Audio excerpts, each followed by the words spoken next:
Hello, hello, welcome back to RC Truth Media. Today is August 14th, Tuesday, and something urgent just came out right now on Zero Hedge. I had to share it with you guys. In fact, I'm going to read this together with you. This is titled "The Internet Just Crowdfunded the Release of 4,358 CIA Mind Control Documents Related to the MK Ultra Program. A crowdfunding campaign has succeeded in raising the funds that are necessary to pay a Freedom of Information Act request fee for documents related to the CIA's controversial MK Ultra program.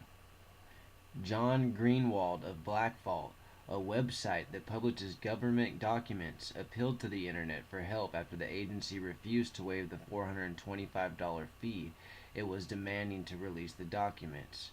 Greenwald, who has been filing FOIA requests for 2 decades, had previously published files on MKUltra, a program best known for dosing individuals with drugs like LSD to research mind control.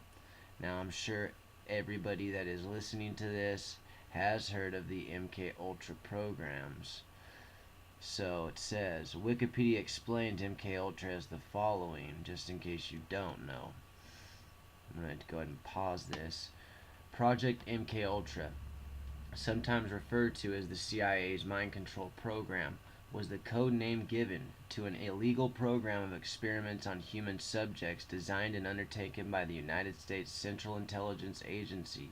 Experiments on humans were intended to identify and develop drugs, alcohol, stick and poke tattoos, and procedures to be used in interrogations and torture in order to weaken the individual to force confessions through mind control. Organized through the Scientific Intelligence Division of the CIA, the project coordinated with the Special Operations Division of the U.S. Army's Chemical Corps. The program began in the early 1950s, was officially sanctioned in 1953, was reduced in scope in 64, further curtailed in 67, and officially halted in 1973. The program engaged in many illegal activities.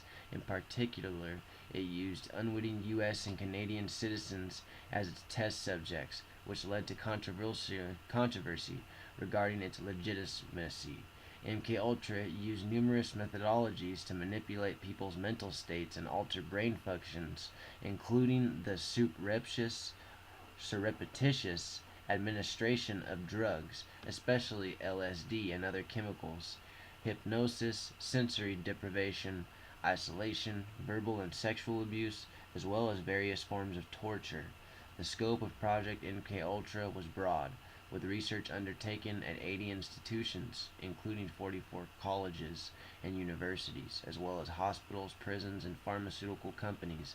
The CIA operated through these institutions using front organizations, although sometimes top officials at these institutions were aware of the CIA's involvement.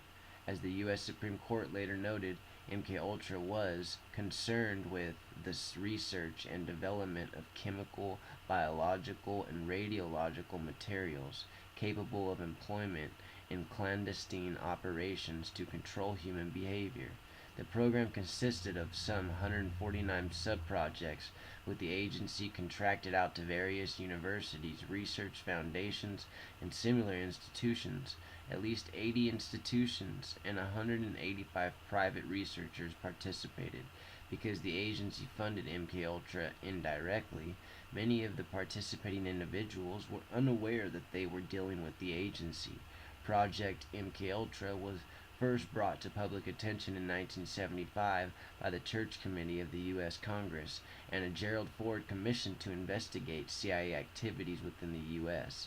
Investigative efforts were hampered by the fact that CIA Director Richard Helms ordered all MKUltra files destroyed in 1973.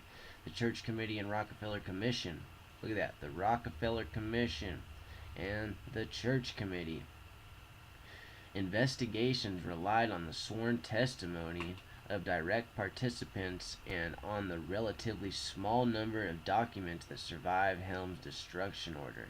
In 1977, a Freedom of Information Act request uncovered a cache of 20,000 documents relating to the MKUltra project, which led to a Senate hearings later that same year. In July 2001, some surviving information regarding MKUltra was declassified.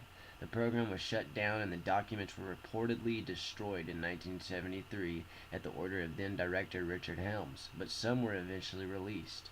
Greenwald filed his first request for the documents in the late 90s and says he didn't hear back for years. In 2004, the CIA released some relevant documents to him via CD-ROM, which he published, but years later he discovered thousands of pages were missing. So even though I paid for the CDs already, and they gave me an index originally stating that 100% of those records were on the CD-ROMs, they in fact were not, he said in his GoFundMe appeal. He filed a new request, but the CIA is charging him $425 to print the 4,358 pages of previously withheld material. He easily met his goal of $500 to cover any additional costs and GoFundMe fees with the help of just 16 donors. MKUltra has been extensively verified. In one case, the CIA kept 7 prisoners at a Kentucky penitentiary high on acid for 77 days, but many of the documents are not available to the public, though the CIA claims the documents he is requesting are not related to MKUltra and rather pertain to behavior modification. Greenwald isn't convinced. Whether or not that ties into MKUltra and mind control, which I believe it does, the CIA claims it does not, he told Vice News. To me, even though the government lies, documents do not, Greenwald said, and documents tell a very interesting story. That's why I love them, he added. Yes, we know the MKUltra project is true. It has been verified by many different resources, and this is just another one that is verifying something we already know to be fact. Thanks a lot for checking out RC Truth Media. If you have not subscribed, make sure you subscribe. Hit that thumbs up as it does bring me up in the views, and I will see you very soon. You have a great day.